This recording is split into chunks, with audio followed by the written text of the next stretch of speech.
निधि की शादी किशन नगर में जतीन के साथ हो जाती है। उसकी 2 सास थी, एक तो उसकी सास और एक उसकी दादी सास। निधि स्वभाव में बड़ी ही चंचल स्वभाव की थी और ये बात उसकी सास को बिल्कुल पसंद नहीं थी। एक दिन निधि हेडफोन लगाकर गाने सुन रही होती है और नाच रही होती है। तभी उसकी सास वहाँ आ जाती है। It's the time to disco, कौन मिले देख किसको, It's the time to disco। निधि जैसे ही मुड़ती है, उसकी सास वहाँ खड़ी होती है। वो अपनी सास को देखकर नाचना बंद कर देती है। मम्मी जी, मैं ना बस थोड़ा। नहीं नहीं बहू, और नाचो, पूरे दिन रात एक कर दो प्रैक्टिस में। क्या है ना, तुम्हें तो डांस इंडिया डांस में जाना है ना। Dance India dance? नहीं नहीं मम्मी जी, वो तो मैं बस ऐसे ही। हाँ हाँ पता है, तुम ऐसे ही ठुमके मार रही हो, नाश्ता तो बना नहीं है अब तक। ओह, बस मम्मी जी, मैं जा ही रही थी बनाने। तभी वहाँ निधि की दादी सास आ जाती है। अरे बहू, जरा मेरे कमरे में तो चल, तेरा चश्मा नहीं मिल रहा है। माँ जी, चश्मा मिलेगा भी कैसे, वो तो आपने अपने सर पर लगा रखा है। भूल गई थी मैं। सास वहाँ से चली जाती है और दादी सास निधि की तरफ देखकर मुस्कुराती है और आंख मारती है। अगले दिन निधि टीवी देख रही होती है। तभी वहाँ उसकी सास आती है और कहती है, बहू, ये क्या, दिन भर टीवी के सामने अपनी आंखें खराब करती रहती है तू। मम्मी जी, वो कोई काम नहीं था तो मैंने सोचा कि टीवी ही देख लूं। अच्छा, काम नहीं था, कोई नहीं, रात में घर में कुछ रिश्तेदार आ रहे हैं, उनका खाना बनाना है। चलिए बहुरानी जी। हैं? कितने लोग आ रहे हैं मम्मी जी? यही कोई 10-12 लोग होंगे। अभी से ही लग जाओ काम पर, समझी। उनकी खातिरदारी में कोई कमी नहीं रहनी चाहिए। सास वहाँ से चली जाती है। बाप रे, 10-12 लोग, इतने लोगों का खाना, इतना खाना तो एक साथ मैंने कभी नहीं बनाया। निधि रसोई में जाती है और सब्जी काटना शुरू करती है। सब्जी काटते हुए काफी वक्त बीत जाता है। तभी उसकी सास आती है। ये क्या, अभी तक सब्जी ही काट रही है? अरे अभी तक तो सब्जी बन भी जानी चाहिए थी। जल्दी जल्दी हाथ चलाओ बहू, मैं जरा मार्केट जा रही हूँ। सास चली जाती है।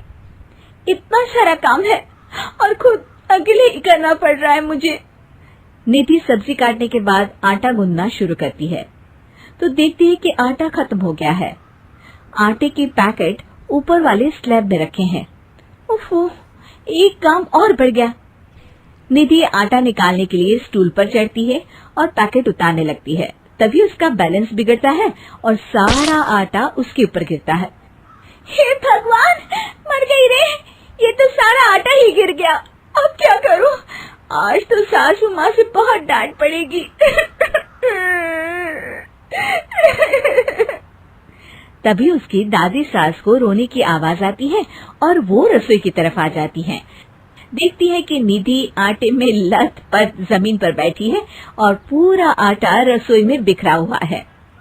अरे बहू, ये क्या हालत बना रखी है तूने अपनी? मेहमानों के आने का वक्त हो गया है और रसोई की ऐसी हालत है। दादी सासू माँ, आज तो मुझे मम्मी जी घर से ही निकाल देंगे।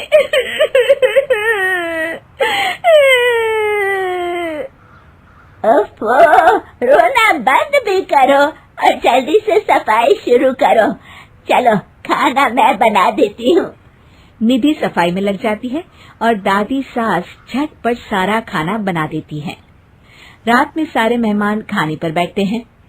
लीजिए ना, आज तो सारा खाना हमारी बहू ने बनाया है। सब खाना शुरू करते हैं। कैसा लगा आप लोगों को बहू के हाथ का खाना? खाना तो बहुत ही अच्छा बना है।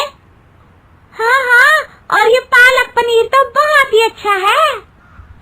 ये सुनकर निधि बहुत खुश हो जाती है और अपनी सास की तरफ देखती है तो देखती है कि उसकी सास तो कुछ भी खा ही नहीं रही होती।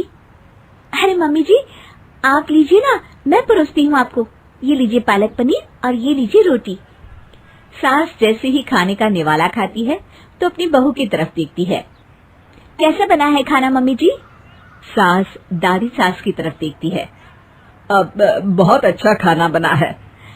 दादी सास समझ जाती है कि उसकी बहू को पता चल गया है कि खाना उन्होंने बनाया है, और निधि ये सोचकर घबरा रही होती है कि अब उसकी सास उसका क्या हाल करेगी। सारे मेहमान चले जाते हैं। बहू, तुम्हें शर्म नहीं आती? सारा खाना तुमने सासू माँ से बनवाया? नहीं मम्मी जी, वो दरअसल आटा।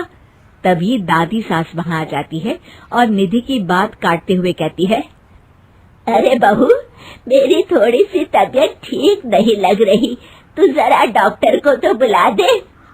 अरे सासू माँ, क्या हो गया आपको? चलिए कमरे में आइए आप।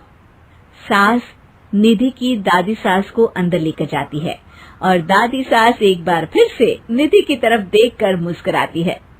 दादी सास ने मुझे फिर से बचा लिया।